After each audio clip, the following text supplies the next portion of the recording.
How's it going, ladies and gentlemen? Welcome back to Mechanical Mayhem.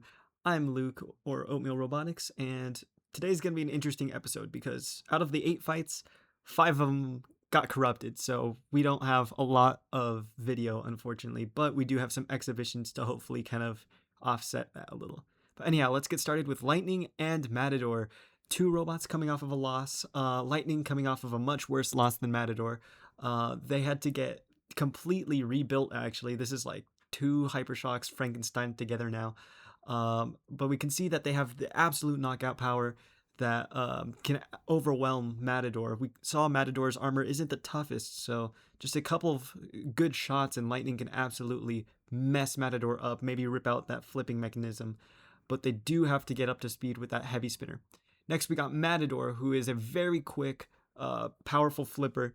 So they really just want to stay on Lightning. They're going in with kind of more tanky wedge configurations this time. So they're going to try to flip Lightning. Lightning can't spin up while upside down, but they can drive while upside down. So it really is going to be, for Matador, can they control the match before Lightning gets too up to speed too many times and starts piling on that damage.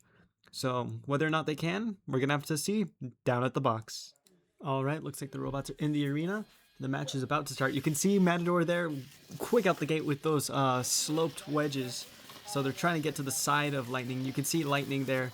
It's unpainted now because we had to swap out the top plate and the chassis and a lot. Also, if you're wondering why Lightning doesn't have the rear guards you see in the picture, that's actually for weight reasons. There is a weight limit in this competition. And a massive shot sends Lightning upside down, rips off one of their nickels, but it looks like Matador's wedge is kind of taking a beating on that right side. But yeah, there is a 175 gram weight limit for this tournament, and Lightning was 200 grams with all its original stuff, so we had to cut away a lot of it. So now it is 175 grams on the dot. Same with Icebreaker. Everything else is a lot lower. But here we see Matador just absolutely bullying Lightning. Lightning with that nickel shot out. It really can't spin up too fast because of just the sheer imbalance, like the weight imbalance in that spinner. You can see Matador's kind of little thing. Oh, there, it's off now. So Lightning actually can, if it can hit that side pretty well, it could still very well mess up Matador's flipping arm. So Matador really wants to be careful with that. Maybe try to just get hit on that left side if they can, or if they can just pin Lightning, that'd be even better for them. Now Matador getting a little stuck, Lightning showing a little bit of aggression.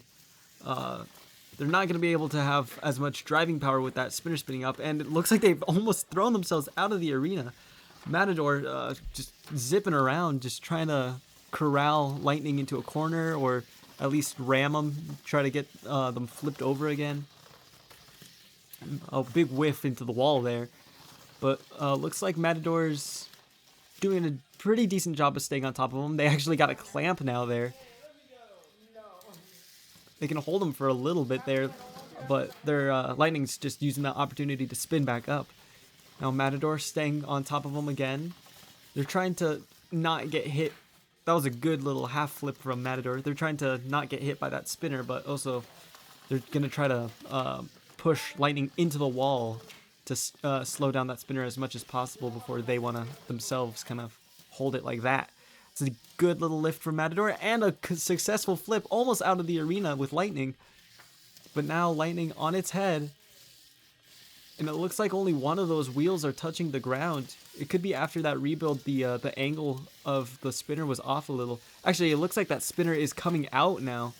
You can see that motor's way out of place of where it should be. So, and there it is. Yeah, that's completely out of the socket. So now Lightning, it looks like they're still driving, but they're either going to have to push or drag that spinner. And it looks like the fight has been called there. So nice solid win for Matador. They will be advancing in the losers bracket. Unfortunately, Lightning is the end of the road for them. They've been completely knocked out of the tournament. Big sorry to LML. It's a very solid robot. If you guys go check out his channel, Living Murphy's Law, he has a couple different versions of Lightning over there. His most recent one is absolutely insane. Next, we got Deadman and Topple. Deadman, a very awesome tombstone spinner with a drone motor, and Topple. Yeah, so anyhow, both of these robots using the same PLA plus for the weapon and armor. Deadman, uh, big spinner, massive weapon pulley. It gets up to speed pretty much instantly. So it hits nice and hard. When it spins up, it actually kind of torques itself to the side a little. So look out for heavy damage in this match. And Topple, they have a little bit of defense. It's fairly thin armor, but if that flipper stays on this time, they could flip Deadman. Deadman has a little bit of problems when they're upside down with radio, so if Topple can get the flip, they could pull off an absolute upset. So let's see what happens down at the box. All right, the robots are in the arena, and it looks like we're about to start. So you can see Deadman, they're going to kind of want to try to hit Topple on that back corner and try to rip off the armor kind of in one motion.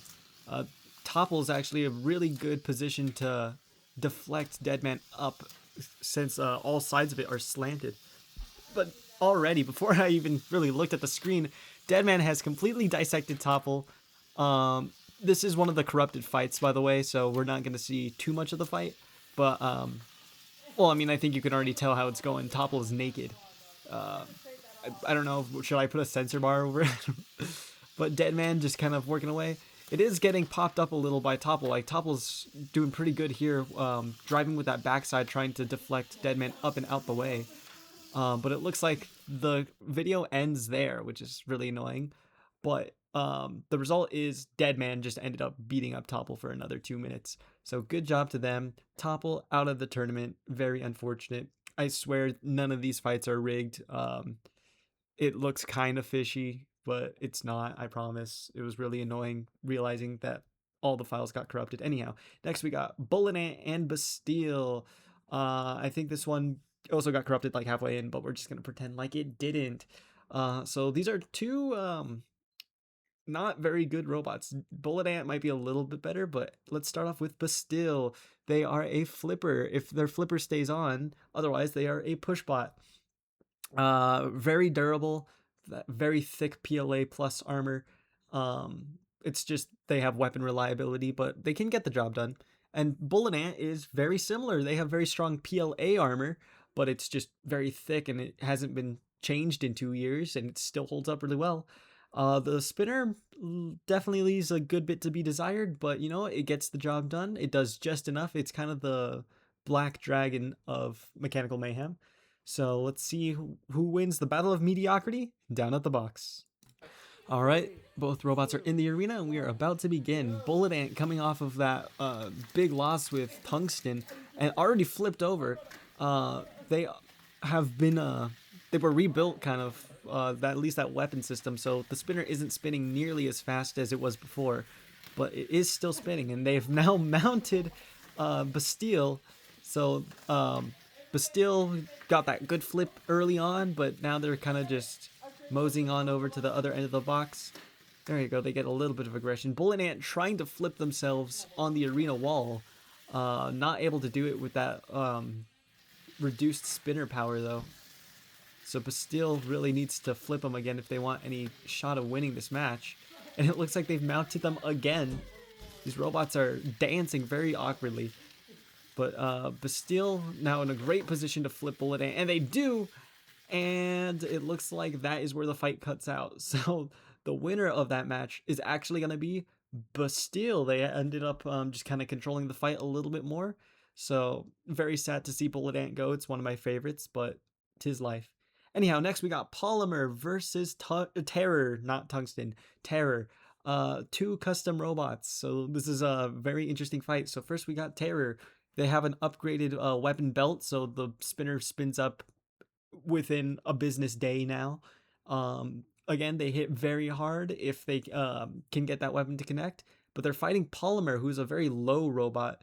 And if they keep that spinner out, or that little 4-bar lifter out of Tungsten's spinner, they can absolutely control this match. So it'll be interesting to see what happens down at the box.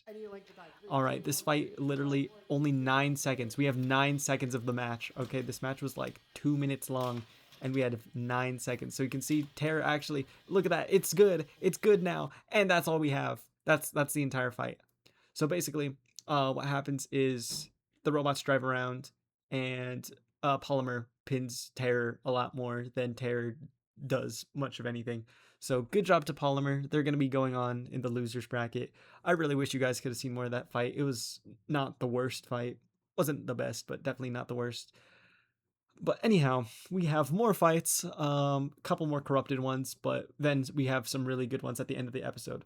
Next, we have an uncorrupted fight in Chunk versus Roulette. These are two robots with varying levels of performance last time.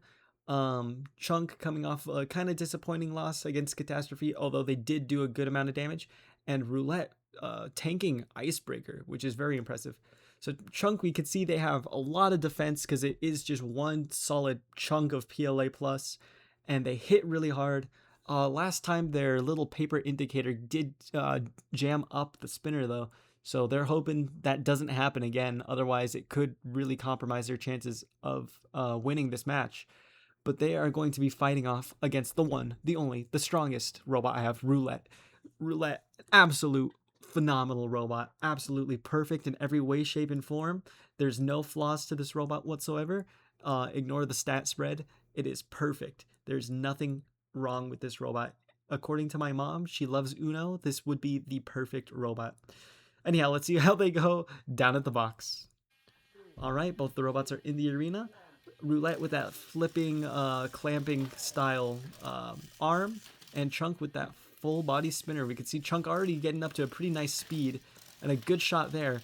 Not gonna do too much to Roulette since they do have that ablative armor that's meant to just bend out the way. And we can see Roulette's flipper actually, it's a little weaker because, well, I had to fix the entire gearbox thing that drives the flipper, and I guess the spring I replaced it with is a little weaker. So they might not be able to flip Chunk over, but they should at least be able to kind of control it like that. That's very good control from Roulette. They kind of just want to do that the entire match. The less time Chunk spends spinning, the better for Roulette. And they're just absolutely doing perfect this match. Just getting under Chunk, keeping him against the wall, just doing whatever to make sure that Chunk can't get up to speed. Because even though that ablative armor makes him not take much damage, like, it still does get damaged, and that still does count as damage. It's just not as heavily counted as if you ruin like a bit of plastic or something. Chunk now getting up to a decent speed and hitting the wall, completely getting rid of their advantage. And it looks like Roulette's actually clamping down on them now, trying to stall that motor on Chunk, which is actually a pretty smart idea. That probably is drawing a lot of power with that really heavy shell. I think it's somewhere in the 80-gram range. I'm not entirely sure. I could be completely lying. It could be like 60 grams. But Roulette just doing the perfect amount of pinning and just stopping Chunk. They want this fight to be as boring as possible, and actually it's not the least boring fight, honestly. Just watching Roulette ram into Chunk 8,000 times is quite the entertainment for me. I don't know about you guys. You can see Chunk's indicator going up a little, so they're gonna want to hopefully make sure that doesn't keep happening. It looks like the teeth are actually knocking the paper down now, but it is bending up slightly more and more throughout the fight, so we do want to keep our eye out on that. But it looks like Chunk just can't get enough space to spin up. Roulette is just constantly on top of him. And it looks like Chunk just keeps hitting the wall. They need to sit in the middle of the arena, but Roulette is just driving phenomenally this match, doing just enough. Roulette actually does have several different card configurations, but they decided that this is kind of the best catch-all. It's very low to the ground, large surface area, just kind of a big ramp with a flipper. Tends to counter most things. And it looks like that is going to be the end of the match. So let's see how the judges scored this fight. It looks like it's going to go to roulette. They did a very phenomenal drive this time around, just keeping Chunk spun down, keeping them in the wall, keeping them in their kind of clamping arm, doing everything they needed to do. So very well deserved win for roulette. Sorry to Chunk, they are out of the arena. Roulette, moving on. All right, next we got Doorstop and Panda. I think we have about half this fight. So two very interesting robots. The Doorstop, that is Doorstop, and then the Cheese Wedge, that is Panda. So let's start off with Doorstop. Doorstop is a custom flipper. I guess it's more of a lifter though. It has a solid N20 powering it. So it's got a lot of lifting power, very quick. Not the lowest to the ground robot though. So they're going to want to get to the sides and the back of Panda. And on the other hand, we have Panda, who is a very low robot, but it's a little slower than Doorstop, but that lifter is still stronger than a standard Whiplash. That clutch gear is glued in place, so there's no slipping in the mechanism. It just lifts or it doesn't. So this is going to be a very interesting match, and let's see how it goes down at the box. All right, the robots are in the arena, and it looks like we are about to begin. The screws are on. And Doorstop right out the gate, definitely a lot zippier, but it looks like they might be having some problems with that right side drive. So we're going to want to keep a lookout for that. A nice little lift there from Doorstop, but now Panda getting under Doorstop, and Panda looking like they might be a little bit more controlled, but they need to be careful with that lifter. If they lift it incorrectly, they are teeing themselves up to get lifted by Doorstop, kind of counter lifted. This is a very interesting lifter v lifter match. You can see that Doorstop just can't get that lifter under Panda, and that's the end of the fight. This is probably the fight I'm the most upset about because it would have been such a good fight. But anyhow, Panda ended up winning, just kind of a little bit more controlled. Doorstop a little more spastic. So good job to Panda. Very unfortunate for Doorstop, but they are out the tournament. But it's not the last we're going to see of them, at least not across multiple channels. Anyhow, our next fight is going to be a full recorded one. Hammerhead versus Executioner, the replacement for Resilience, finally debuting in the tournament. They have an exhibition later tonight too that was recorded before Resilience's untimely death. But here they are now, fighting Hammerhead, who just kind of died last time, hoping it doesn't happen again, but never say never. But Hammerhead, if they can get that that disc spinning and they can stay alive, they can do a lot of damage. They have absolute knockout capability. I'd say they have battery piercing capability. If they can just get to the side of Executioner, they can easily go through that top plate. The spinner setup, I think it's possible for it to even go through bottom plates in some circumstances, but definitely top plates, no questions asked, and they can definitely damage batteries. So they do have actual knockout power. They just need to stay alive. Next, we got Executioner, who is a big old tower vert by Oof Robotics. Big shout out for him sending it here. It's not the tankiest spinner by far, but it is a very fast, very powerful spinner. So anything that goes up against it really needs to watch its step. This robot can be heavily underestimated because it can deliver some crazy hits. All right, it can gyro, which is really hard to do. So we are looking for if they can stay controlled or not. So let's see what happens down at the box. So the robots are in the arena and we're about to begin.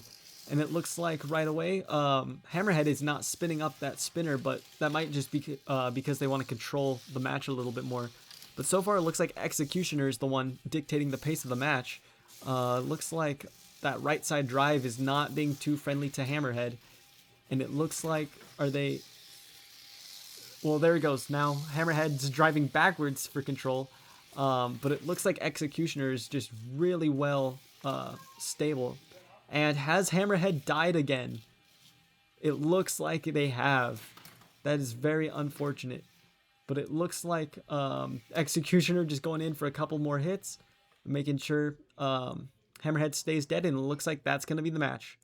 So very unfortunate for Hammerhead. They are now out the tournament. It was a really cool concept. It just was a little too experimental, not fleshed out enough. So very unfortunate, but Executioner moving on. So good for them. They will fight whoever loses between Bloodlust and someone else. I can't remember. So we might see an Oof Robotics versus an Oof Robotics match. Anyhow, our last official match of the losers bracket is going to be Seizure versus Shroud. So Chaotic Robotics versus another robot that was partially designed by Chaotic Robotics. That lifting mechanism was completely designed by him. So we have two very good robots. So let's start off with Seizure. Coming off a very devastating loss against Odyssey, they're looking to rebound.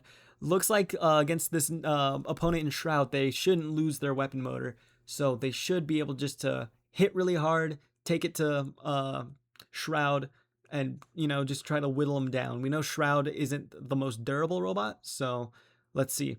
Next, we got Shroud. They are going with their longer forks this time.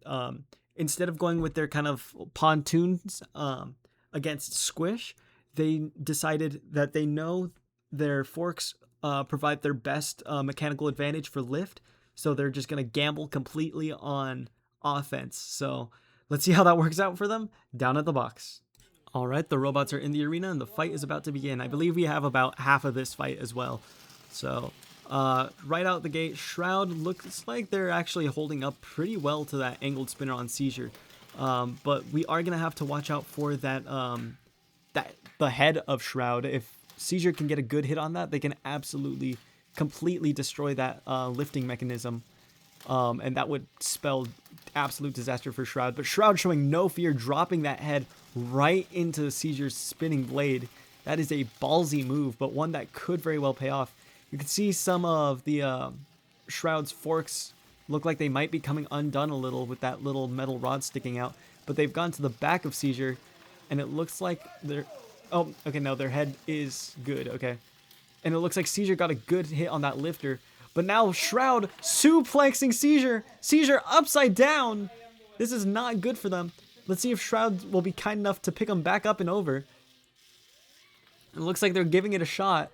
But Seizure looks like they're doing, you spin me right round, baby, right round. And now they're just stuck in the corner.